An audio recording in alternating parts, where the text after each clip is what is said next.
नमस्कार। आज हमारे साथ बहुत ही खास मेहमान ब्रह्मा कुमारी सिस्टर शिवानी जी हैं और उनकी शख्सियत ऐसी है कि उनके बारे में अलग से कुछ बताने की ज़रूरत नहीं है। हिंदुस्तान का लगभग हर व्यक्ति जानता है कि किस तरह वो पिछले कई वर्षों से जीवन को और आनंद से भरा हुआ, मानसिक और शारीरिक रूप से स्वस्थ और आध्यात्मिक रूप से एक उठान जीवन में लाने वाली एक उन्होंने मुहिम शुरू की हुई है और आज हमारा सौभाग्य है कि वो हमारे बीच में हैं। शिवानी जी नमस्कार। ओम शांति। नमस्कार। तो मुझे याद है पिछली बार हमारी आपसे इसी प्लेटफॉर्म पर मुलाकात हुई थी, तो कोरोना का बहुत ज़्यादा कहर था उन दिनों, दूसरी वेव चल रही थी। अब जो है ऐसा लगता है कि कोरोना जो है वो जीवन से धीरे-धीरे जा रहा है। लेकिन ऐसा देखने में आया है कि कोरोना जब जीवन में आया था तो अपने साथ जो अच्छी चीज़ें लेके आया था, जैसे लोग ध्यान की तरफ आगे बढ़े थे, लोगों ने प्राणायाम करना शुरू किया था, लोग इम्यूनिटी को समझने लगे थे, इम्यूनिटी क्या होती है और शरीर की इम्यूनिटी को करने के तरह-तरह से वो उपाय करते थे। अब वो धीरे-धीरे जो है वो ख़त्म होता जा रहा है और वापस से एक पुरानी कोरोना से पहले का जो जीवन था, बहुत व्यस्त जीवन जिसमें बहुत सारी एंग्ज़ायटी थी, वो एक बार दोबारा शुरू हो रहा है। इस परिवर्तन में आप क्या बताएँगे, कैसे हम उन चीज़ों को बचा के रख सकते हैं? जब हमें उसका महत्व समझ में आता है, हम मेडिटेशन ध्यान करते हैं, योगा प्राणायाम करते हैं, रोज़ सुबह आध्यात्मिक अध्ययन करते हैं, वो हम क्यों करते हैं?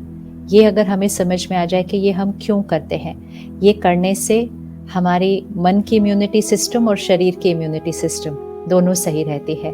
क्योंकि हाँ, कोविड एक एपिडेमिक था, तो उस समय सबसे ज़्यादा हमें इम्यूनिटी का बहुत ज़्यादा ध्यान था कि हमें अपनी इम्यूनिटी को बढ़ाना है। हाँ, हम सब ने अपना ध्यान रखा और देश ने हमारा ध्यान रखा, तो हम काफ़ी हद तक कोविड के ऊपर विजय प्राप्त कर चुके हैं। लेकिन ये ध्यान रखना सिर्फ कोविड के लिए तो नहीं था ना, ये तो जीवन की वास्तविकता है कि हमें अपना ध्यान रखना चाहिए।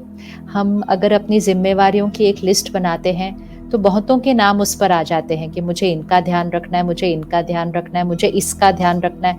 हम अपनी गाड़ी स्कूटर का भी बहुत अच्छे से ध्यान रखते हैं, हम अपने घर का भी ध्यान रखते हैं। अपना नाम हमारी लिस्ट पर आता ही नहीं है और हमें लिखता है कि अपना नाम लिखना मतलब बहुत स्वार्थी हो गया, मेरा अपना नाम कैसे लिस्ट पर आ सकता है, क्योंकि मुझे पास इतने सारे लोग हैं ध्यान रखने के लिए कि फिर समय नहीं मिलता अपना ध्यान रखने के लिए। तो अपना नाम आखिरी में डाल देंगे तो वहां तक पहुंचेंगे नहीं। तो एक बार हमने एक ऑर्गेनाइजेशन में ऐसे ग्रुप में वर्कशॉप थी, तो उनसे पूछा हमारी प्रायोरिटी लिस्ट क्या होती है जीवन की। तो किसी ने कहा वर्क, फैमिली, सेल्फ, तो काम, परिवार और फिर खुद के लिए। अब ये जो प्रायोरिटी लिस्ट है ये हम में से बहुतों की बन चुकी है कि सबसे ऊपर काम, दूसरा परिवार और तीसरा खुद। अब काम इतना समय ले लेता है, थोड़ा सा जो घंटे बचते हैं वो परिवार के लिए होते हैं, तो वो तीसरे तक तो हम पहुंचते ही नहीं है। एक्चुअली जो लिस्ट है वो इसकी ऑपोजिट होनी चाहिए, खुद, परिवार और काम। अब ये लगता है कि ये बहुत स्वार्थी है, लेकिन जब ये लिस्ट बनती है इसका मतलब ये नहीं कि हम 10 घंटे खुद को देंगे, 8 घंटे परिवार को देंगे, 2 घंटे खुद काम को देंगे, ऐसा नहीं। स्वयं के लिए, परिवार के लिए और काम के लिए, अर्थात स्वयं का जब ध्यान रखेंगे तो हमारे घर के रिश्ते और नेचुरल और ब्यूटीफुल हो जाएंगे, क्योंकि मन शांत रहेगा, खुश रहेगा, छोटी छोटी बातों पर चिड़चिड़ापन नहीं होगा, गुस्सा नहीं आएगा, लोगों के स्वभाव संस्कार को हम समझ पाएंगे, चुप रह पाएंगे, सहन कर लेंगे, क्षमा कर, ये सारी क्षमता हमारी बढ़ जाती है जब हम अपने खुद के मन का ध्यान रखते हैं। तो जब खुद का ध्यान रखते हैं, परिवार के रिश्ते सुंदर बन जाते हैं। जब खुद का और परिवार का ध्यान रखकर काम पे जाएंगे तो मन बहुत निरसंकल्प होगा, काम पर एकाग्रता से रहेंगे, चिड़चिड़ापन नहीं आएगा, घर की कोई, परिवार की कोई परेशानी यहाँ नहीं पकड़ के रखी होगी। तो हमारे काम पर करने की क्षमता कई गुना ज्यादा बढ़ जाएगी, तो हम पहले से ज्यादा अच्छा काम कर सकेंगे, क्रिएटिव काम कर सकेंगे। काम पर जो हमारे सहकारी होंगे उनके साथ हमारे रिश्ते अच्छे हो जाएंगे, क्योंकि हम सवेरे सवेरे खुद का ध्यान रखकर, परिवार को अच्छे से संभाल कर फिर आए हैं। तो ये सिर्फ एक ऑर्डर है जो हमें ठीक से सेट करना पड़ता है। तो ये जो मन है वो बीज है, जीवन के वृक्ष का बीज मन है। अगर बीज को ही रोज पानी नहीं दिया, जड़ों को रोज पानी नहीं दिया, तो वृक्ष पर कितनी भी मेहनत कर लो, कोई ना कोई कोना सूखा रह ही जाता है। इसलिए बीज और जड़ों को रोज पानी दे दें, 15-20 मिनट रख लीजिए अपने लिए, तो वृक्ष फला फूला रहेगा, अच्छे अच्छे फूल निकलेंगे, उस पे अच्छे अच्छे फल निकलेंगे। जड़ों और बीज को रोज पानी देना चाहिए।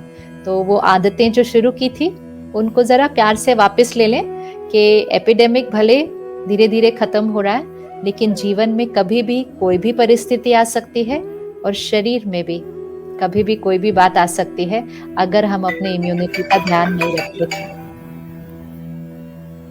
तो ये तो हम आपने बहुत सुंदर बात कही, काम वाली। मुझे लगता है कि 90% से ज़्यादा लोग इसी बात से, इसी समस्या से ग्रसित हैं कि वे काम को पहली प्राथमिकता देखते हैं, परिवार को फिर दूसरी ओर, अपने को बहुत ही अंतिम प्राथमिकता देखते हैं। तो ये बात भी आपने बहुत अच्छी बताई कि जब हम अपने को समय देते हैं तो उसके बाद फिर हमारी जो प्रोडक्टिविटी है, हमारी उत्पादकता बढ़ जाती है, क्योंकि मन बहुत शांत रहता है। तो हम जब, अगर हम अपने को, चलिए हमने डिसाइड कर लिया कि हम अपने को समय देंगे, तो आप कृपया बताएं कि उस समय को हम किस किस रूप से दें, क्या क्या करें ऐसा जिससे कि हमारा मन वाकई शांत रहे और हमारी उत्पादकता बढ़े और हम वाकई अपना ख्याल रख पाएं। क्या क्या ऐसी चीज़ें हैं, क्या क्या गतिविधियां हैं जिनमें हमको अपने को खुद को शामिल करना चाहिए?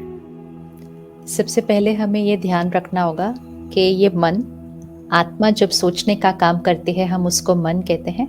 आत्मा एक दिन में हजारों संकल्प हम रच लेते हैं, राइट? और हर संकल्प से हमारा मानसिक स्वास्थ्य बनता है, हर संकल्प का असर हमारे शरीर पर बनता है, तो हमारा शरीर का स्वास्थ्य भी बनता है। हमारी हर सोच लोगों तक पहुंचती है, हमारे रिश्ते यहाँ सोच से बनते हैं, और हमारी हर सोच संकल्प वातावरण में जाता है। हमारा पर्यावरण भी हमारी सोच से बनता है, और हमारा मन ही तो हमारा काम करता है। तो एक्चुअली हमारे जीवन में सब कुछ कौन कर रहा है? वो यहाँ से हो रहा है, हमारी सोच से, हमारे संकल्पों से। तो हमें अपने संकल्पों की जो क्वालिटी है उस पर बहुत ज्यादा ध्यान रखने की जरूरत है। तो वो मन का ध्यान रखना अर्थात सोच का ध्यान रखना, और सोच से ही शरीर, काम, रिश्ते और पर्यावरण, वो सब कुछ हमारी सोच और संस्कारों से बनता है। तो अपने ध्यान रखने के लिए सबसे महत्वपूर्ण चीज जो आज के समय में बहुत जरूरी है वो है अपना सोने का समय और जागने का समय। इसका हमारे मन और शरीर पर बहुत गहरा प्रभाव पड़ रहा है। आजकल अगर हम किसी से पूछें आप कितने बजे सोते हैं, तो कहते हैं जब काम खत्म हो जाएगा तब सो जाएंगे। बच्चा कहता है जब मेरी पढ़ाई खत्म हो जाएगी तब सो जाएंगे। तो मतलब नींद को दूसरा नंबर दे दिया, पहला नंबर दे दिया कि मेरा काम खत्म करना है, पढ़ाई खत्म करनी है, लेकिन हमारे पास चॉइस है कि खत्म करके देर से सोएं या सोकर जल्दी उठकर फिर उसको खत्म कर ले। दोनों तरीके में सोएंगे हम उतने ही घंटे, कोई भी कम घंटे ज्यादातर रोज नहीं सोता है। बहुत सारे बच्चे हमें मिलते हैं, कहते हम अपना 7 घंटे रोज सोते हैं, लेकिन वो ये नहीं देखते कि वो कौन से समय पर वो 7 घंटे सोते हैं। तो उन्हें फर्क नहीं पड़ता कि वो 3-4 बजे सुबह सोते हैं और फिर वो 7 घंटे सोते हैं, और फिर वो 10-11 बजे सुबह उठते हैं। तो उन्हें लगता है कि हमने अपना ध्यान रखा कि हम 7 घंटे की अपनी नींद पूरी की। ये सबसे पहली गलती है हमारी। ऐसे ही हम बचपन से नहीं सुनते आए थे कि रात को जल्दी सोना और सवेरे जल्दी उठना, ये हमारे मन, तन, धन सबके लिए बहुत ज्यादा जरूरी होता है।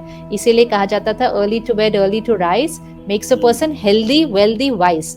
तो हेल्दी भी बनाता है, वेल्दी भी बनाता है, धनवान भी बनाता है, और बुद्धिजीवी भी बनाता है, वाइज भी बनाता है, ज्ञानी तो भी बनाता है। तो इतनी छोटी सी चीज हमें करनी चाहिए। आज हमें बहुत सारे लोग विदेश से आकर वर्कशॉप करके सिखाते हैं कि सुबह 5 बजे उठना सफलता की निशानी है। अगर आप जीवन में सफल होना चाहते हैं, उसको 5 AM लीडरशिप क्लब कहते हैं, कि जो लीडर है, नेतृत्व करने वाले लोग हैं, उनको सवेरे 5 बजे उठना चाहिए। बट हमारे पास तो हजारों वर्षों से ये संस्कृति है कि सवेरे 4 बजे का समय ब्रह्म मुहूर्त, अमृत वेले का समय, तो वो ब्रह्म मुहूर्त है, अर्थात पूरे 24 घंटे के समय का जो मुहूर्त का समय है वो है 4 से 5 का समय। तो क्या हम उस समय उठे होते हैं, जागे होते हैं? वो समय हमारे मन और शरीर के स्वास्थ्य के लिए बहुत अच्छा है, हमारी ऊर्जा हाईएस्ट होगी उस समय, लेकिन उसके लिए हमें जल्दी सोना पड़ता है। तो थोड़ा सा अपने स्लीप साइकिल में थोड़ा सा चेंज लाना चाहिए कि हमें 10 बजे तक लेटेस्ट, वैसे तो 9:30 तक एम रखें, लेकिन 10 बजे तक तो सो जाना चाहिए। 10 से 2 का जो 4 घंटे का समय है वो हमारी चार्जिंग, एनर्जाइजिंग मन और शरीर के लिए बहुत अच्छा होता है। 10 से 2 अगर हम 11 बजे सो रहे हैं, हमने 1 घंटा खो दिया। अगर हम 12 बजे सो रहे हैं, हमने 2 घंटे खो दिए। तो अब ये हमारी चॉइस है, हम कितने घंटे खोना चाहते हैं उस हाईएस्ट एनर्जी टाइम से।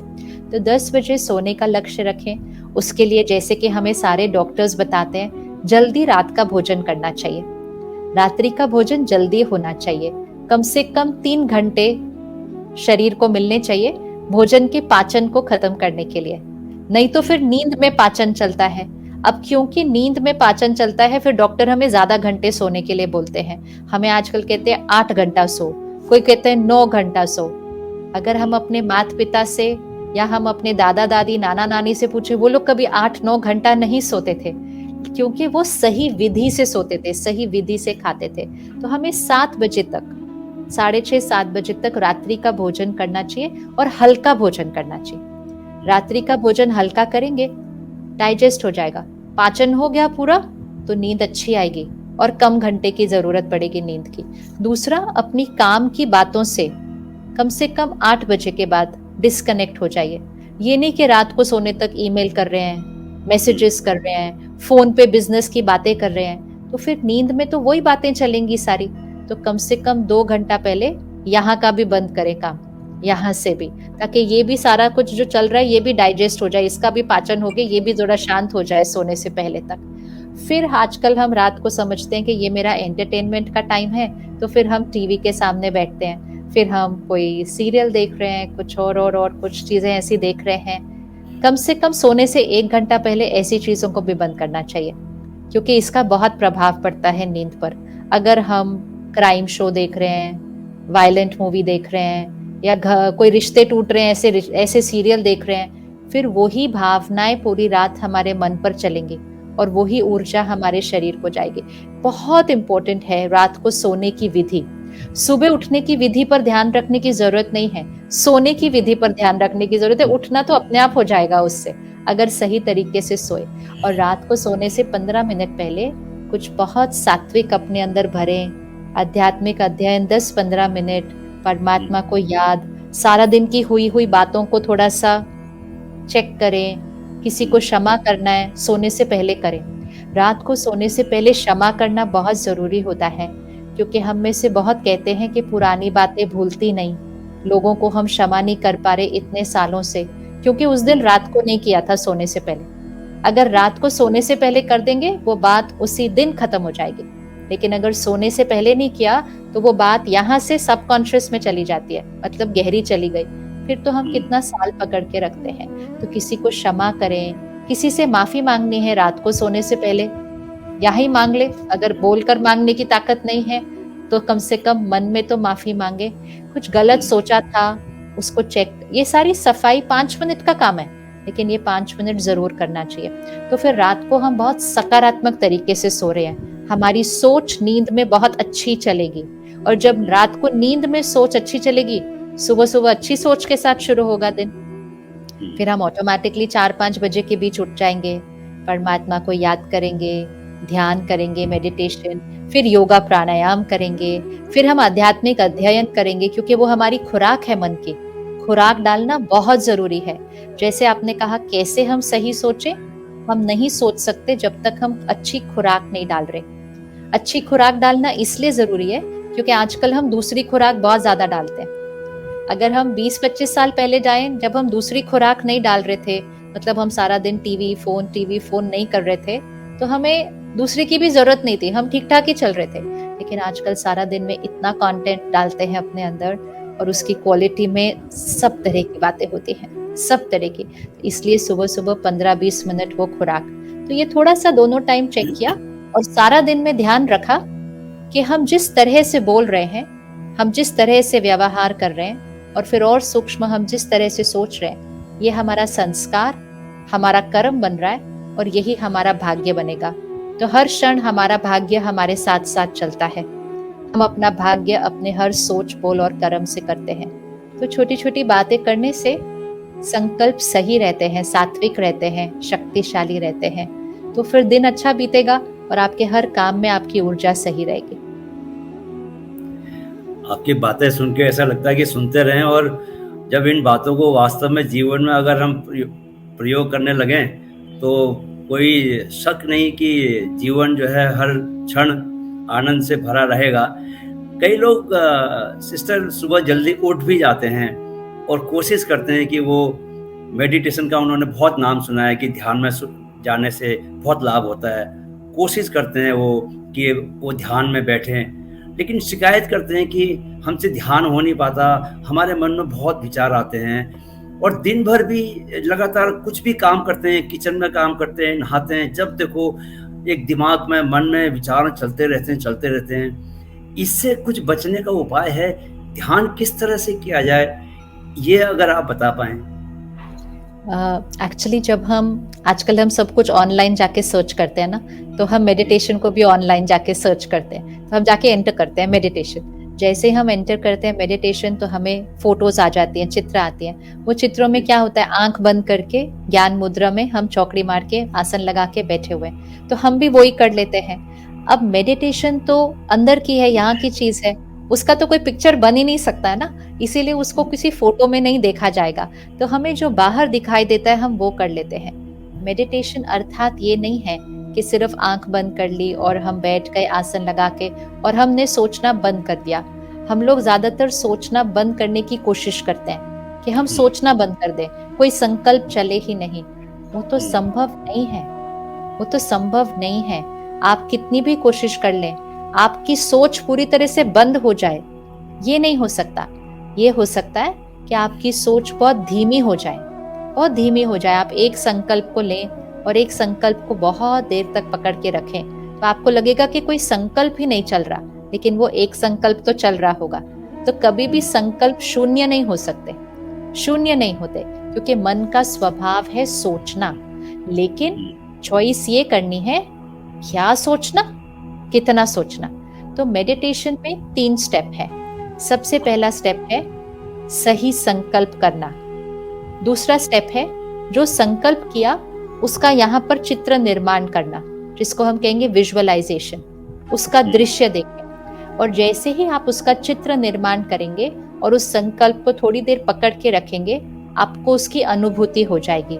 जैसे अगर हम अभी करें, अगर आप अभी यहाँ बैठे बैठे आप अपने घर को याद करें, अगर घर में नहीं बैठे हैं तो घर को याद करें, और जैसे ही आपने कहा घर, तो आपके मन पर, बुद्धि पर घर का चित्र आ जाएगा। आपको घर दिखाई देगा, कमरा कैसा है, क्या क्या पड़ा है। अब उस घर में लोग कौन बैठे हैं, उनको याद करें, तो लोगों का चेहरा दिखाई दे जाएगा। फिर उनके साथ जाकर बात करें, जरा कुछ बताएं उनको महत्वपूर्ण बात, तो आप अपने आप को देखेंगे वो करते हुए, और थोड़ी देर में आपको वो फीलिंग आएगी कि आप वो कर रहे थे उनके साथ, और आपका ये मेडिटेशन था। ये मेडिटेशन किसके साथ था? घर के साथ और लोगों के साथ जो घर में बैठे हैं। मतलब मन बुद्धि पूरी तरह से उनके साथ एकाग्र हो चुकी थी।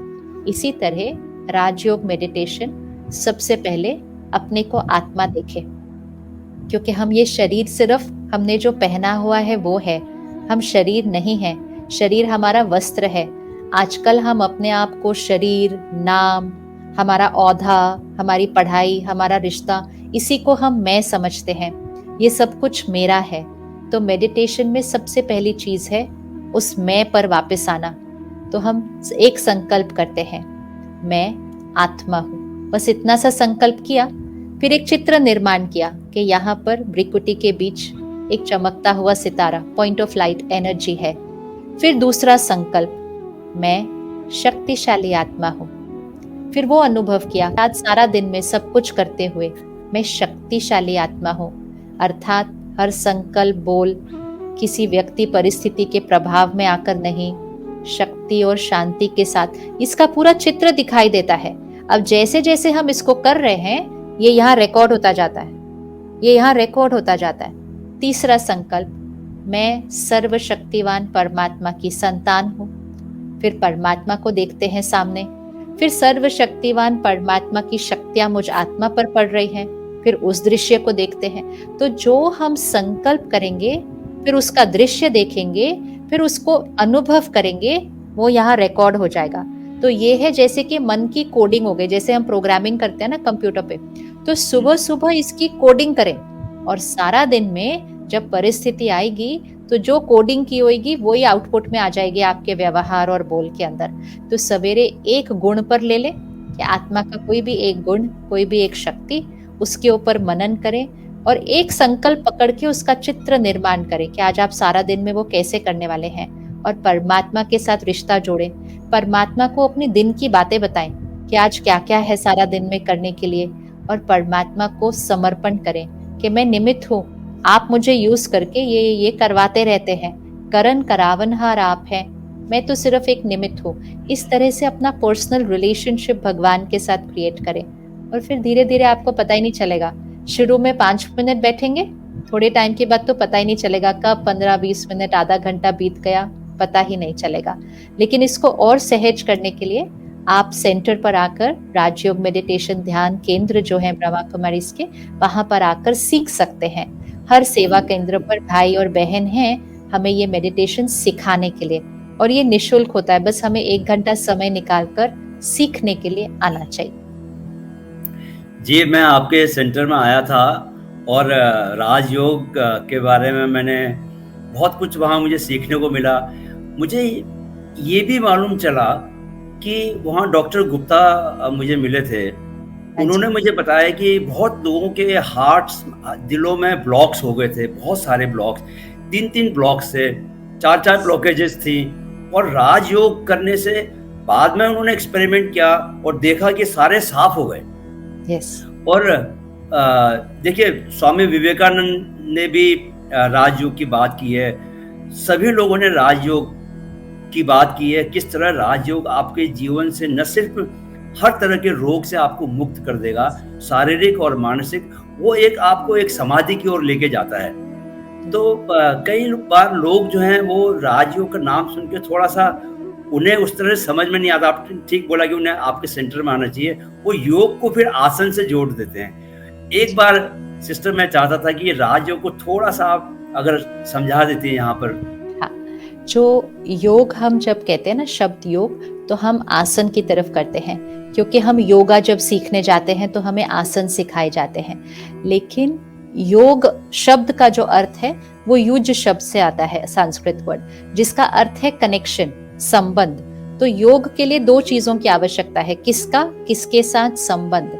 तो आत्मा का परमात्मा के साथ कनेक्शन, ये है राजयोग। राज अर्थात सर्वश्रेष्ठ, राज अर्थात जो स्वयं पर राज्य करना सिखाएगा। हम कहते हैं ना स्वराज्य, हम स्वराज्य पाना चाहते थे, तो स्वराज्य अर्थात स्व पर हम राज्य कैसे पाएंगे। आज तो हम कहते हैं क्षमा करें, मेरे मुंह से बात निकल गई, सॉरी, मेरा हाथ उठ गया, मुझे ऐसा सोचना नहीं चाहिए था, लेकिन मेरे मन में बात आ गई।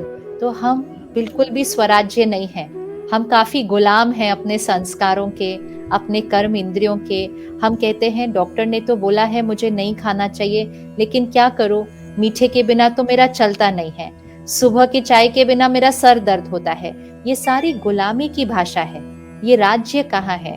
नहीं तो राजयोग अर्थात कर्म इंद्रियों पर राज्य, मन बुद्धि संस्कारों पर राज्य, वो है स्वराज्य। तो उसमें सबसे पहली चीज हम खुद को पहचानते हैं।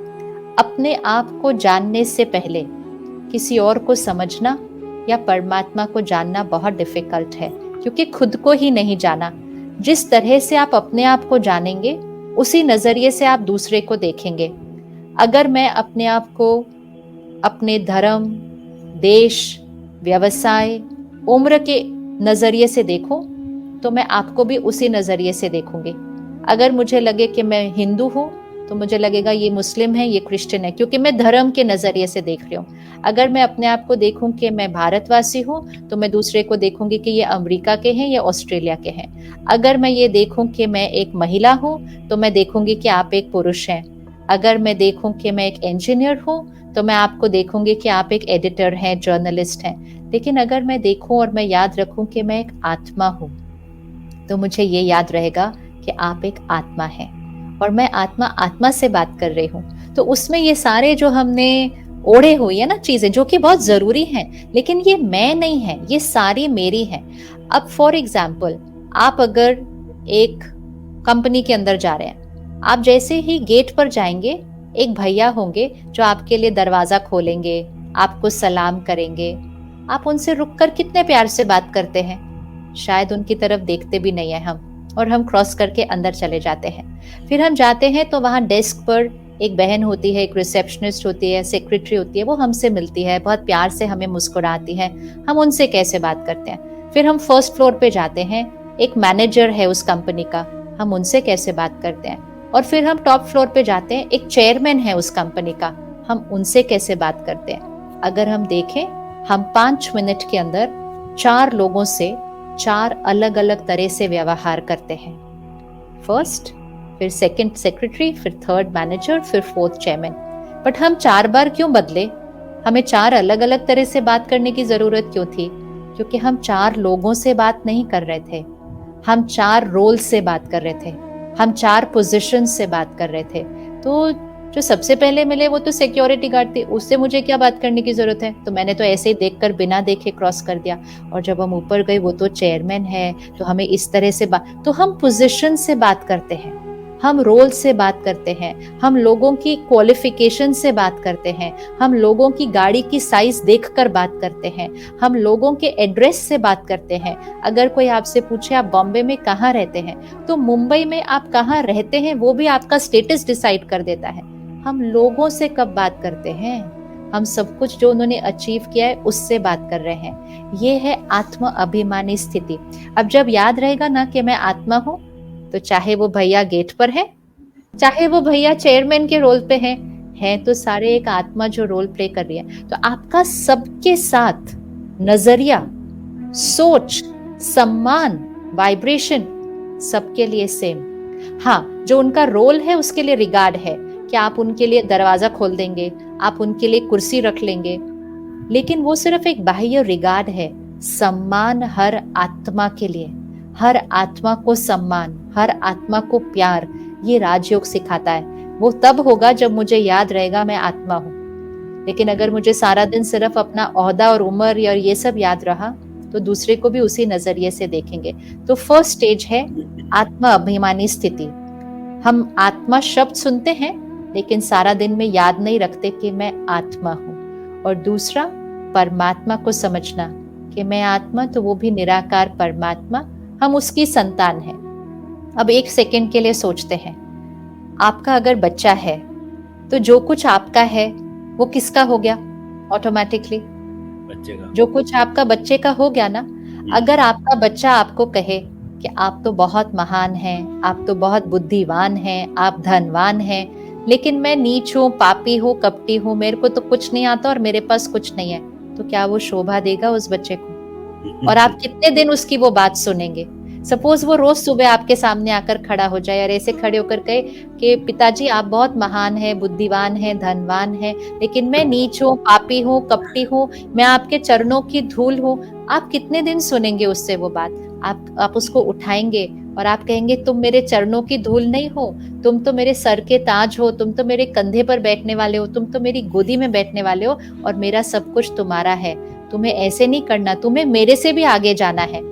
हर माता पिता को अच्छा लगता है बच्चा उनसे भी आगे जाए। हम परमात्मा को याद करके क्या कहते हैं? हम कहते तू प्यार का सागर है, तेरी एक बूंद के प्यासे हम हैं, तेरी चरणों की धूल हम हैं, हम नीच हैं। तो भगवान के बच्चे कैसे हुए फिर हम कैसे हुए? अगर वो शक्तिवान है, हम नीच हैं, पापी हैं, तो हम उसके बच्चे कैसे हुए? क्योंकि संबंध नहीं जुड़ा हुआ।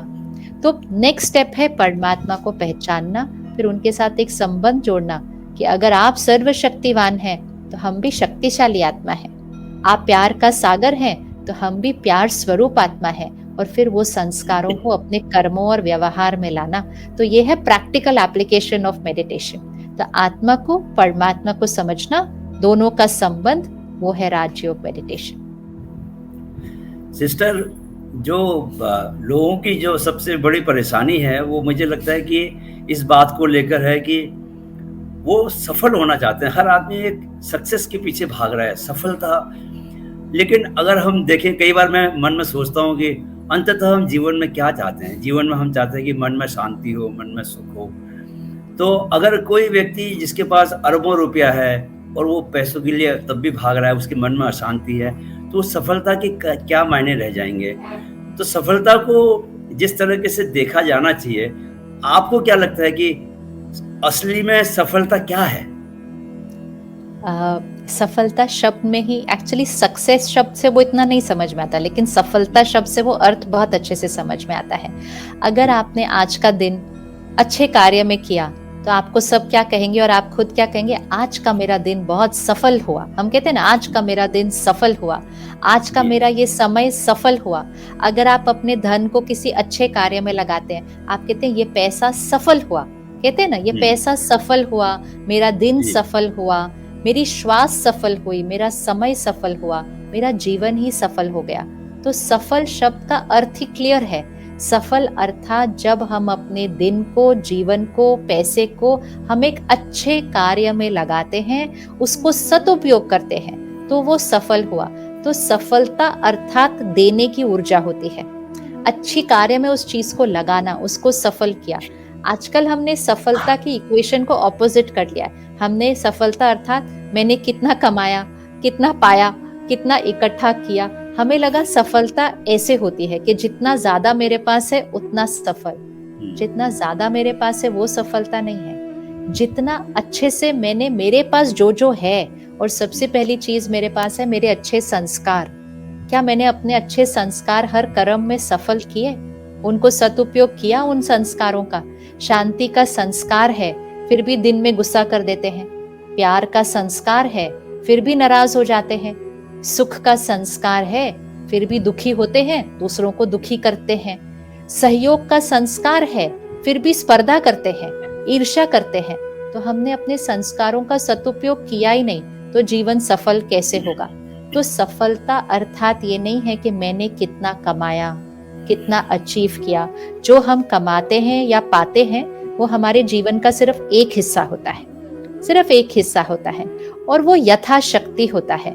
हर एक की इंटेलिजेंस, हर एक का टैलेंट, हर एक का स्किल थोड़ा थोड़ा अलग अलग हो सकता है, लेकिन संस्कार, संस्कार सबके बहुत शुद्ध और श्रेष्ठ हो सकते हैं।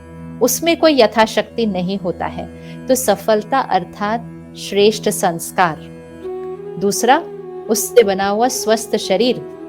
फिर तीसरा, बहुत प्यारे रिश्ते। और फिर चौथा, जो काम आप करते हैं उसमें आपके सबके साथ काम करने का तरीका सबसे पहले। ऐसे नहीं किसी भी तरीके से धन कमा लिया, आपका सबके साथ व्यवहार, सबको सहयोग। और फिर आखिरी चीज, आपका धन कमाने का तरीका।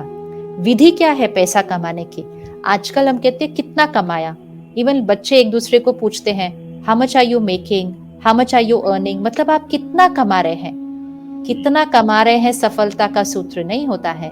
आप कैसे कमाते हैं, आपका धन कमाने का तरीका क्या है।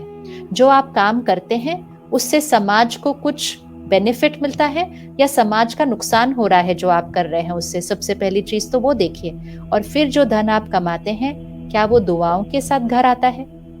उसमें क्या सबकी दुआएं हैं? तब आपके घर सात्विक धन आया। नहीं तो वो धन भी दर्द ही लेकर आ जाएगा। तो धन बहुत कमाया, लेकिन किस तरह से कमाया वो बहुत जरूरी होता है। अगर हम इन सारे पहलुओं का ध्यान रखें, फिर सही मायने में सफलता है। नहीं तो सिर्फ धनवान है, नहीं तो सिर्फ बहुत नाम मान शान है। नाम मान शान तो बहुत हो सकती है, सफलता थोड़ी अलग चीज होती है। हाँ, मन में शांति नहीं होगी। तो सिस्टर, एक दो शब्द हैं जो आजकल लगभग फैशन की तरह चल रहे हैं बहुत समय से। एक है एंजाइटी और दूसरा है डिप्रेशन। तो ये इससे लगभग हर दूसरा आदमी, हर व्यक्ति इससे त्रस्त है। नौजवानों और युवाओं के बीच, इवन स्कूल जाने वाले बच्चों को भी एंजाइटी और डिप्रेशन जैसी बीमारियां लग रही हैं। ये दो चीज़ों से किस तरह बचा जा सकता है? तीन पहलुओं होते हैं। एक होता है फिजिकल हेल्थ, शरीर का स्वास्थ्य। एक होता है मानसिक स्वास्थ्य, हमारा मेंटल हेल्थ। तो डिप्रेशन अगर एक बीमारी है तो फिर वो मेंटल हेल्थ में चली जाएगी। एक होता है जब हम थोड़ा लो फील कर रहे होते हैं, हम कहते हैं वेरी डिप्रेस्ड टुडे, वो डिप्रेशन नहीं है, वो जस्ट एक लो फीलिंग है। लेकिन अगर डिप्रेशन है, अगर एक एंजाइटी डिसऑर्डर है, तो वो मानसिक स्वास्थ्य में चला जाएगा। अगर हम में से मेजॉरिटी शारीरिक रूप से भी ठीक है, मानसिक स्वास्थ्य के रूप से भी ठीक है, लेकिन तीसरा है इमोशनल हेल्थ, भावनात्मक स्वास्थ्य। वो हमारा कैसा है ये देखने की जरूरत है। अगर हमारा इमोशनल हेल्थ, भावनात्मक स्वास्थ्य ठीक रहेगा, तो हम मानसिक बीमारी की तरफ नहीं जाएंगे, हम नहीं जाएंगे। होने के बाद ठीक करना, खैर वो तो जरूरी है ही बहुत, लेकिन क्यों ना कुछ ऐसा करें जिससे हम, हमारा परिवार, हमारे साथ काम करने वाले, हम उस तरफ जाएं ही नहीं।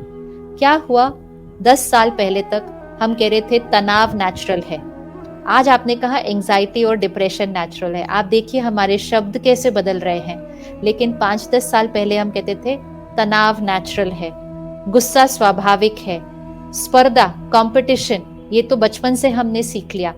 जब हमने इन शब्दों का उपयोग किया था, जब हमने कहा था स्ट्रेस नॉर्मल है, गुस्सा नॉर्मल है, तभी अगर हम रुक गए होते और थोड़ा सा कुछ ठीक कर लिया होता, तो आज हम ये न कह रहे होते कि एंजाइटी और डिप्रेशन नॉर्मल है। तो जैसे कि 100 बुखार हुआ, 100 बुखार पे ही ठीक कर लेना चाहिए था, 103 तक नहीं पहुंचेंगे, नहीं पहुंचेंगे। लेकिन आज भी ठीक कर लेंगे ना, तो ये बहुत जल्दी यू टर्न हो जाएगा ये सारा। लेकिन अगर आज नहीं ठीक हुआ, शायद हम 3-4 साल बाद कह रहे होंगे कि ये तो बहुत कॉमन है, डिप्रेशन, एंजाइटी बहुत कॉमन हो गया है, मतलब बहुत नेचुरल है। वो ऐसे कोई पूछेगा अच्छा आपको नहीं है, ऐसे कैसे आपको नहीं है, आप नॉर्मल नहीं है, ऐसे हो जाएगा, क्योंकि हम ध्यान नहीं रख रहे। तो अगेन वही वाली चीज है, सबसे पहली चीज कंटेंट का ध्यान रखें। जो हम सुनते, पढ़ते, देखते हैं वो मन की खुराक है। आजकल शरीर की खुराक पर तो काफी ध्यान रखा जाता है, बच्चे भी ध्यान रखते हैं, लेकिन मन की खुराक का क्या करेंगे? अगर सारा दिन ऐसे ऐसे ऐसे करते जाएंगे और टीवी के चैनल ऐसे ऐसे देखते जाएंगे या कंप्यूटर पर स्क्रॉल करते जाएंगे, हम बस लेते जा रहे हैं। एक तो हम बहुत ज्यादा ले रहे हैं और दूसरा उसकी क्वालिटी। 5 विकार हैं, है ना, 5 विकार हैं, काम, क्रोध, लोभ, मोह, अहंकार। अगर ये 5 विकारों की खुराक हमारे अंदर जा रही है तो हमारे मन का स्वास्थ्य कैसे होगा? और वो आज सारा दिन में इतनी ज्यादा खुराक जा रही है, जो भी हम कंज्यूम कर रहे हैं, चाहे हम सीरियल देख रहे हैं, चाहे हम मूवी देख रहे हैं, चाहे हम, उसमें ये 5 विकार हैं। कोई चिल्ला रहा है, कोई जोर जोर से बोल रहा है, कोई किसी को गिरा रहा है, कोई किसी को मार रहा है, और बाकी तो बातें हैं ही हैं। तो ये खुराक बन गई। जब ये खुराक बनेगी तो मन का स्वास्थ्य कैसा रहेगा? और सारा दिन में अच्छी खुराक कितनी ली? तो कम से कम सभी ये करें कि सारा दिन में आप कितना कंज्यूम कर रहे हैं कंटेंट, जो हम सुनते, पढ़ते, देखते, आप कितना ले रहे हैं, उसको थोड़ा सा रिस्ट्रिक्ट कर दीजिए। जितना बहुत जरूरी है उतना ही लीजिए। ऐसा नहीं कि आपको मैसेजेस आते जा रहे हैं और आप देखते ही जा रहे हैं, हर वीडियो डाउनलोड करते ही जा रहे हैं। वीडियो देखकर पता लग जाता है इसकी ऊर्जा कौन सी है। जो आपके मन के स्वास्थ्य के लिए सही नहीं, उसको डाउनलोड करे बिना डिलीट कर देना चाहिए। वो हमारे फोन पर होना भी नहीं चाहिए। हम तो उसको डाउनलोड करते हैं, फिर देखते हैं, फिर फॉरवर्ड भी करते हैं औरों को। तो फिर समाज में एंजाइटी तो फैलेगा ही ना, कि मतलब पहले मैंने जंक खाना खाया, फिर औरों को भी खिलाया, और फिर दिन में कई बार खाया। तो बहुत, अगर हम जैसे नवरात्रि अभी गए, हमने व्रत किए ना, हमने सात्विक भोजन खाया। क्यों खाया? क्योंकि हमें शक्ति और दिव्यता का आह्वान करना था। तो जहां शक्ति का आह्वान करना है और दिव्यता का आह्वान करना है, सात्विक लेना पड़ेगा और परहेज करनी पड़ेगी। इसी तरह मन में शक्ति और दिव्यता लानी है, तो ये जो कुछ हम देख, सुन, पढ़ रहे हैं, उसमें परहेज करनी पड़ेगी और उसमें सात्विक लेना पड़ेगा। ये सारी जो एंजाइटी, डिप्रेशन है, ऐसे ही खत्म हो जाएगी। ये है नहीं वैसे कुछ भी बहुत ज्यादा, लेकिन शक्ति की कमी, क्योंकि खुराक अच्छी नहीं है। और दूसरा, सोने का समय, रात को देर देर तक सोना, देर देर तक जागते रहना, बहुत लेट सोना, कम सोना, गलत समय पर सोना, इसका भी हमारे मन के स्वास्थ्य पर बहुत असर आ रहा है। तो थोड़ा सा घर की दिनचर्या में अगर परिवार मिलकर कुछ थोड़ा सा परिवर्तन लाएं और वो सवेरे के समय को घर में सात्विक बनाएं। अभी क्या होता है, सुबह सुबह आप जैसे अखबार हर एक के घर तक पहुंचा देते हैं। अब जब हम छोटे थे तब भी अखबार सिर्फ आता था, लेकिन अब सिर्फ अखबार नहीं है ना, अब अखबार है, टीवी है, रेडियो है, फोन है, कितना कंटेंट आ जाता है। तो सुबह सुबह कम से कम आधा घंटा तो सात्विक रखना चाहिए। फिर तो उतना भी ध्यान रखेंगे अगर, तो ये एंजाइटी और डिप्रेशन को, ये सिर्फ मन की खुराक की कमी के कारण होने वाली चीजें हैं। थोड़ा सा ध्यान, हम फिर से स्वस्थ और शक्तिशाली बन जाएंगे। सिस्टर, एक एक शब्द और है, उसका भी मैं जिक्र ज़रूर करना चाहूँगा। वो शब्द है ईगो, अहम। मैंने मैं व्यक्तिगत रूप से बहुत ध्यान, साधना और प्राणायाम का अभ्यास करता हूँ, योग की दिशा में हूँ। और अपने मन पर मेरा हमेशा ध्यान रहता है कि मन में कैसे विचार आ रहे हैं। बावजूद इसके काफ़ी नियंत्रण हो चुका है, लेकिन फिर भी देखता हूँ कि कई बार वो बहुत धीरे से अपना सर उठा ही देता है। यस। और उससे जो है अपने ही व्यवहार जो है हमारे नियंत्रण से बाहर चला जाता है। अहम को, अपने ईगो को कैसे अगर शब्द इस्तेमाल करो, नियंत्रण में लाया जाए, तो उस पर कुछ आप बताएंगे क्या?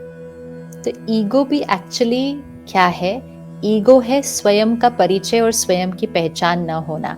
तो अगली बार आप चेक कर लीजिएगा कि जब वो धीरे से उठता है ना, वो ईगो का सर, उस समय आप कौन सी सोच, वो सोच को चेक करना है कि उस समय सोच कौन सी थी। तो सोच जनरली ऐसे होगी, उसने मुझसे ऐसे कर दिया, उसने मेरी ये वाली बात नहीं मानी, उसने मुझे ये कह दिया, मेरे कहने के बावजूद उसने वो नहीं किया। हर एक अपनी करता रहता है, किसी को मेरी बात ठीक नहीं लगती। ये सारी हमारी सोच होती है, और जब सोच होती है तो वो कभी कभी बोल में भी आ जाती है, व्यवहार में भी आ जाती है। तो ये जब हम कह रहे हैं कि मैं कौन, किसकी बात हो रही है यहाँ पे? तो मैं सीनियर, मैं घर का बड़ा, मैं परिवार का बड़ा, ये सब मैं है। लेकिन मैं आत्मा जब याद रहेगा, तो ईगो को हम हिंदी में क्या बोलते हैं? अपमान या अभिमान। अपमान या अभिमान। तो अभिमान मतलब अभी अभी जो मैंने बोला, अभी अभी मेरी बात मानी जानी चाहिए, अगर नहीं मानी गई तो मैं हर्ट हो जाऊंगी। और अपमान अर्थात मैं खुद को जो समझती हूँ उस अनुसार आपको मुझे मान देना चाहिए। हम बहुत मान एक्सपेक्ट करते हैं, छोटी छोटी बातों में लोग हर्ट होते हैं। मैंने एंटर किया, सामने वाले ने मुझे उठकर खड़े होकर नमस्ते भी नहीं की, मुझे मेरी तरफ देखा भी नहीं। कि दूसरों के व्यवहार से हम हर्ट हो जाते हैं। अगर सामने वाले ने नहीं किया तो उसने तो अपने संस्कारों को दर्शाया ना। हम क्यों हर्ट हो रहे हैं? हमारा तो कोई नुकसान नहीं इसमें, हम क्यों अपसेट हो रहे हैं? लेकिन हमारी एक एक्सपेक्टेशन है कि सामने वाला उठेगा, नमस्ते करेगा, मेरे से इस तरह से बात कर। ये सब ईगो है, ये सब ईगो है। अब स्पिरिचुअलिटी क्या है? ईगो का ऑपोजिट क्या है? मैं आत्मा हूं, ये मेरे संस्कार है, वो भी आत्मा है, वो उसके संस्कार है। अगर वो इस तरह से बात कर रहे हैं, इस तरह से व्यवहार कर रहे हैं, वो इस समय उनके संस्कार हैं। मुझे किस तरह से फील करना है और किस तरह से बोलना है, जो संस्कार मेरे पास है। मैंने अपने संस्कारों को क्यों छोड़ दिया उनके संस्कारों की वजह से? तो वो बहुत सहज हो जाएगा जब हम आत्म अभिमानी स्थिति अर्थात सोल कॉन्शियसनेस की स्थिति में रहते हैं। लेकिन जैसे आपने कहा कि काफी हद तक हो गया है, कभी कभी वो थोड़ा सा आ जाता है। वो जैसे जैसे ये पुरुषार्थ चलेगा, वो थोड़ा थोड़ा भी खत्म होता जाएगा। स्पिरिचुअलिटी, आध्यात्म ऐसे कोई स्विच नहीं है कि ऑन ऑफ हो जाता है। जैसे ये सफेद ड्रेस है, इस पे एक बहुत कड़क दाग है, वो ऐसे ही करने से नहीं मिटता है। उसको हम रब करते रहते हैं, थोड़े दिन के बाद वो थोड़ा सा फेड हो जाता है, फिर भी वो थोड़ा दिखता है, फिर और करते रहते हैं, थोड़ा टाइम लगता है पूरा वाइट पर आने के लिए। तो संस्कार भी थोड़े से वैसे ही होते हैं। बस पुरुषार्थ करते रहे, और पुरुषार्थ करके इतना अभी तक आए हैं, बहुत जल्दी बाकी भी पूरा हो जाएगा। भगवत गीता में सिस्टर एक श्लोक है जिसमें कहा गया है कि हम खुद ही अपने मित्र हैं और हम खुद ही अपने दुश्मन हैं। तो ये मुझे बहुत अच्छा लगा, लेकिन इसको मैं थोड़ा व्याख्या अगर इसकी आप कर पाएं कि किस रूप से ऐसा कहा गया भगवत गीता में कि हम ही अपने मित्र हैं और हम ही अपने शत्रु हैं। जी, सारा दिन में बहुत सारी परिस्थितियों का हम सामना करते हैं, लोगों के व्यवहार का भी हम सामना करते हैं। हम चाहते हैं कि लोग हमसे प्यार से बात करें, हम चाहते हैं परिस्थितियां अच्छी हों, लोग हमें सम्मान दें, लेकिन वो तो सब अपने अनुसार चलेंगे, लोग भी और परिस्थिति भी। अब जब कोई परिस्थिति में हम होते हैं या किसी व्यक्ति के साथ व्यवहार में हम होते हैं, उस समय हम खुद को क्या बोलते हैं, मतलब हम यहाँ क्या सोचते हैं, उससे डिसाइड होगा कि मेरा मन मेरा दोस्त है या मेरा मन ही मेरा दुश्मन है। फॉर एग्जाम्पल, किसी ने अभी आपको कुछ कह दिया, सपोज आपने बहुत मेहनत करके कुछ काम किया, और या किसी बहन ने बहुत मेहनत से कोई सब्जी बनाई, कोई खाना बनाया, और फिर जब सब भोजन कर रहे थे तो उसने पूछा कैसा बना है, तो सामने वाले ने कहा ठीक बना है, इतना कुछ खास नहीं है, उनका बहुत अच्छे से बनता है। तो फिर हम उदास हो जाते हैं, नाराज हो जाते हैं। अब क्या होता है, सामने वाले ने जो कहा वो एक ही वाक्य कहा ना, ठीक ठाक बना है, उनका ज्यादा अच्छा बनता है, वो उनको सच है, उन्होंने बोल दिया। अब वो एक लाइन के बाद हमने अपने आप को कितनी लाइन सुनाई, ऐसा बोल दिया, मुझे ऐसा बोल दिया, मैं सवेरे 1 घंटा पहले उठकर इनके लिए प्यार से बनाया, इनका सोच के मैंने बनाया कि आज इम्पोर्टेंट दिन है, मैंने इतना सीखा उसको फिर बनाया, और मुझे ये सुनने को मिलता है मेरी इस घर में कोई वैल्यू ही नहीं है, कोई मुझे प्यार करता ही नहीं है, कोई मेरी रिस्पेक्ट। मैं चलती गई अपने, उन्होंने एक लाइन बोली थी, मैंने अपने आप को 100 लाइन सुना दी उसके बाद। तो मेरा मन उस समय मेरा मित्र नहीं है, मेरा मन मेरा दुश्मन बन गया है, मुझे ऐसा कोस कोस के बोलता जा रहा है। अगर मेरा मन मेरा मित्र हो तो मेरा मन कहेगा जो उन्होंने बोला वो उनका सच था, वो उनका नजरिया था, मैंने बहुत मेहनत करके बनाया, लेकिन उनका मतलब है ये इससे भी अच्छा बन सकता है, तो मैं अगली बार इससे भी थोड़ी सी ज्यादा मेहनत कर लूंगी, और एक लाइन में मेरा मन बोलना बंद कर देगा। लेकिन अगर दुश्मन है तो बोलता ही जाएगा, सब मुझे ही ऐसा बोलते रहते हैं, जिसको देखो मुझे ही आके सुना के चला जाता है, किसी को, ये मन है दुश्मन। तो मन को दोस्त बनाकर रखना है या ऐसे बनाना है, ये उस खुराक पर डिपेंडेंट है कि रोज हम इसके अंदर भरते क्या है, रोज क्या भरते हैं। आपके साथ कोई भी अगर अच्छे से बात ना करे, वैसे तो ऐसा होता नहीं है, बट फिर भी अगर कोई भी आपके साथ अच्छे बात नहीं करे, अगर कोई भी आपको सम्मान नहीं दे, कुछ फर्क नहीं पड़ता, एज लॉन्ग एज आप खुद अपने मन में अपने आप के साथ प्यार और सम्मान से बात करते हैं, आप सदा खुश रहेंगे। लेकिन अगर सब आपके साथ प्यार से बात करते हैं, सब आपको सम्मान देते हैं, लेकिन फिर भी आप अपने आप से प्यार से बात नहीं करते यहाँ, तो आप कभी खुश नहीं होंगे। तो एक्चुअली हमें सिर्फ एक जना चाहिए जो हमसे अच्छे से बात करे, वो यहाँ रहता है अंदर, बाकी सबको बदलने की जरूरत नहीं होती है। बहुत ही सुंदर बात है। भगवत गीता में सिस्टर एक बात और समझ में आती है, उसको आप कह सकते हैं कि उसका दर्शन है। जैसे बोलते हैं जीवन जो है वो, जीवन को अगर हम एक खेल की तरह लेना शुरू करें तो बहुत सारे तनाव और हमारे जीवन से तनाव चले जाएंगे, बहुत सारी जो हमें लगता है कि मुसीबतें हैं वो हमारे जीवन से चली जाएंगी। तो खेल की तरह लेने को आप कैसे कैसे समझाएंगी, आप किस तरह हम जीवन को खेल की तरह लें, इसका क्या अर्थ है? जब भी कोई बात आती है, देखिए जैसे कोई खेल खेलता है, एक्चुअल खेल अगर एक गेम है, लेकिन उसकी कॉन्शियसनेस में होता है कि ये एक खेल है, जबकि उसमें ज्यादा मेहनत लगती है, उसमें पसीना आता है, चोटें लगती हैं, गिरते हैं, लेकिन वो उसको एंजॉय करते हैं, उसका वो मनोरंजन होता है, क्योंकि उसकी कॉन्शियसनेस क्या है, क्या ये खेल है। लेकिन जब हम सारा दिन के जो जो काम कर रहे हैं उसमें हमारा नजरिया क्या है, ये काम है, करना पड़ता है, मजबूरी है, कमाना है, परिवार को हमारी सोच ही बिल्कुल ऐसे वाली होती है।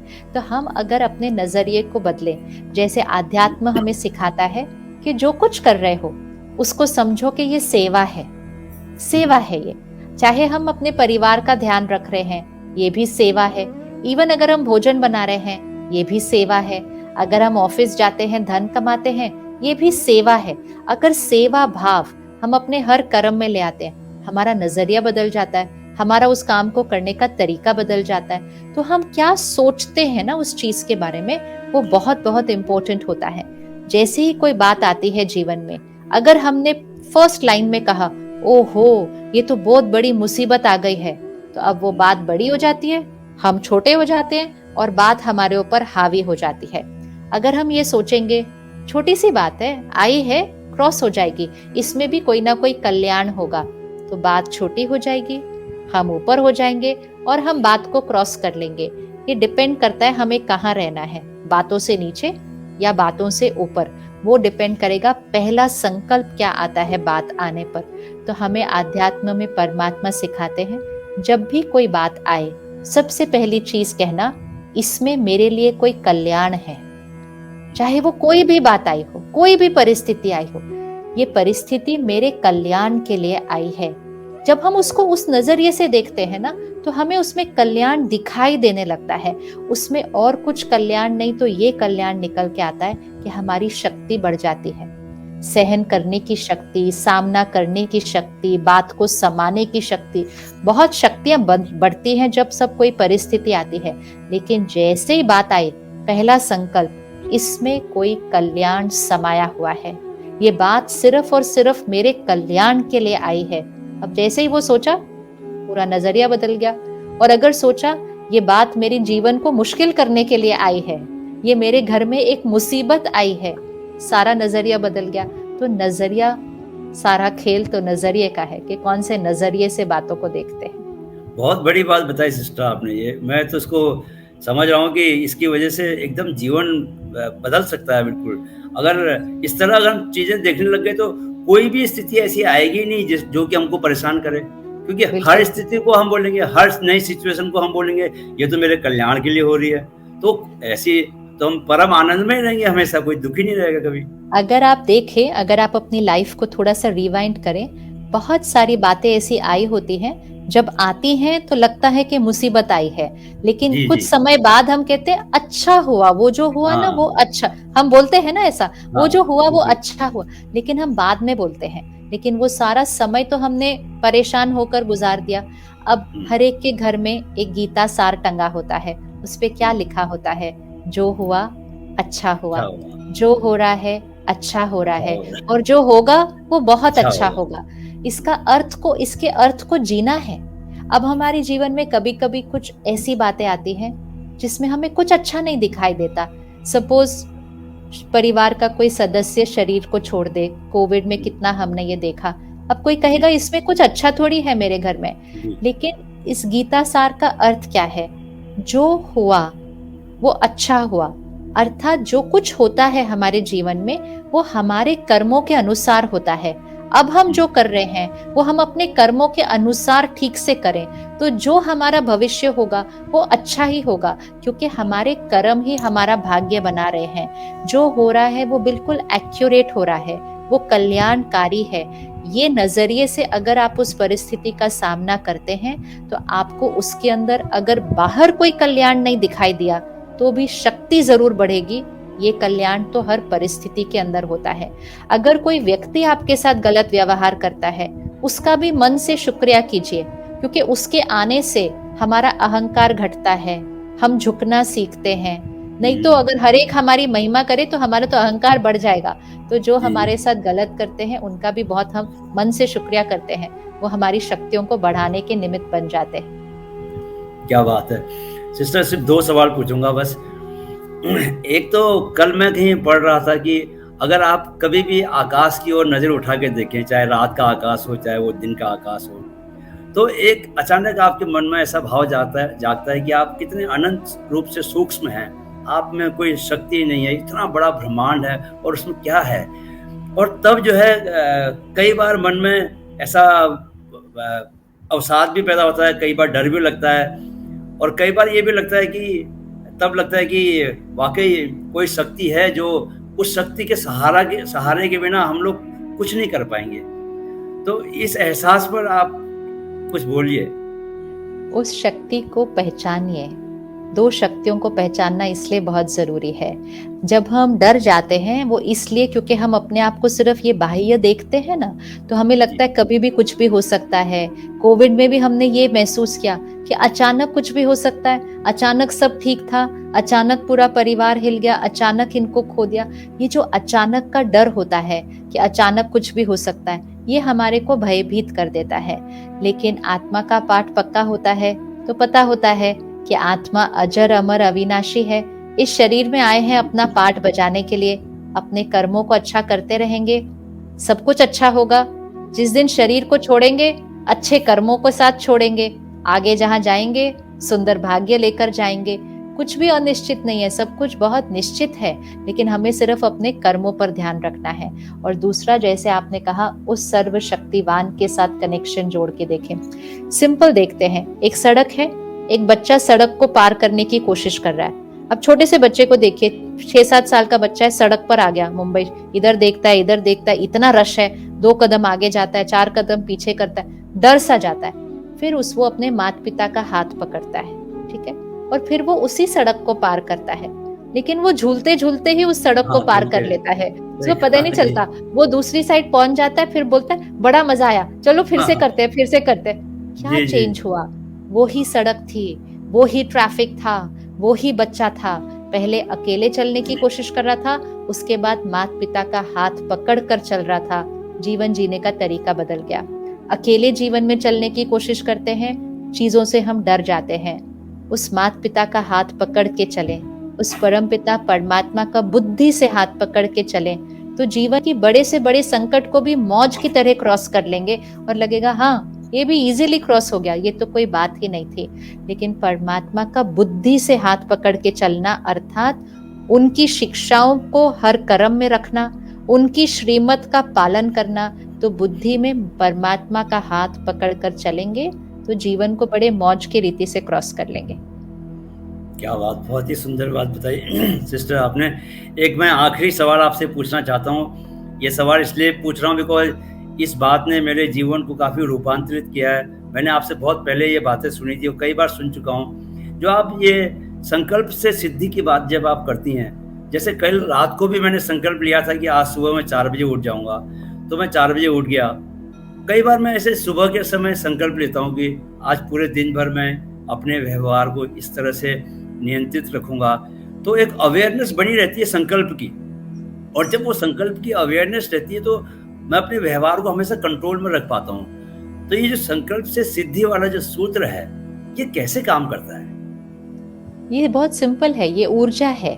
जो हम संकल्प करते हैं वो यहाँ पर पहले प्रोग्रामिंग हो जाती है, क्योंकि हमने वो संकल्प किया, और फिर वो वाइब्रेशन है जो हमारे से निकलकर बाहर की तरफ जाती है। जो हम संकल्प सिर्फ एक बार नहीं, अगर आप कई बार उसको संकल्प करते हैं तो वो तो यहाँ संस्कार के रूप में बन जाता है, और वो ही फिर हमारी वास्तविकता में आना शुरू हो जाता है। अब अगर हम ये संकल्प करें कि मेरे को बड़ी टेंशन हो रही है, मैं बहुत थका हुआ हूँ, मुझे बड़ा गुस्सा आया हुआ है, हम ये संकल्प करते जाएंगे अगर, तो वो हमारी वास्तविकता हो जाएगी। लेकिन अगर हम ये संकल्प करें, मैं शांत स्वरूप हूँ, मैं खुश नसीब हूँ, मैं भाग्यशाली हूँ, मैं शक्तिशाली हूँ, मैं सर्वशक्तिवान की संतान हूँ, ऐसे संकल्प करेंगे तो वो हमारी वास्तविकता बनती जाएगी। तो संकल्प सिद्धि तो हम सबके पास वरदान है कि संकल्प सिद्ध होने ही है। सिर्फ ध्यान रखना है कि कौन से संकल्प कर रहे हैं, क्योंकि संकल्पों को ये नहीं पता होता कि पॉजिटिव वाले सिद्ध करने, नेगेटिव वाले सिद्ध नहीं करने। संकल्प सिद्ध होने वाले हैं। आप कौन सा भी संकल्प कर लीजिए, आप नेगेटिव संकल्प कीजिए, आप रात को सोने से पहले संकल्प कीजिए आज तो मैं बहुत थका हुआ हूँ, कल सुबह तो मैं नहीं उठ पाऊंगा, हो जाएगा सिद्ध। और आप संकल्प कीजिए कि लेट सो रहा हूँ लेकिन मुझे फिर भी सुबह 4 बजे उठना है, वो भी हो जाएगा सिद्ध। तो सोचना बड़े ध्यान से चाहिए। आध्यात्म हमें एक बहुत प्यारी चीज सिखाता है, सोच कर सोचो, क्या ये बात सोचने लायक है। बचपन से हमें सिखाया गया था सोच कर बोलो, लेकिन स्पिरिचुअलिटी सिखाता है सोच कर सोचो। गलत सोच नहीं क्रिएट कर देना, क्योंकि संकल्प सिद्ध हो जाते हैं। तो ध्यान से सोचना चाहिए। फिर बोल और कर्म पर ध्यान नहीं रखना पड़ता, वो तो अपने आप सही हो जाते हैं, लेकिन ध्यान से सोचना चाहिए, क्योंकि संकल्प से सिद्धि भी होती है, संकल्प से सृष्टि भी बनती है हमारी, संस्कारों से हमारा संसार बनता है। तो सब कुछ यहाँ से हो रहा है, उस पर थोड़ा सा अटेंशन रखेंगे, भाग्य अपनी चॉइस का निर्माण करते जाएंगे।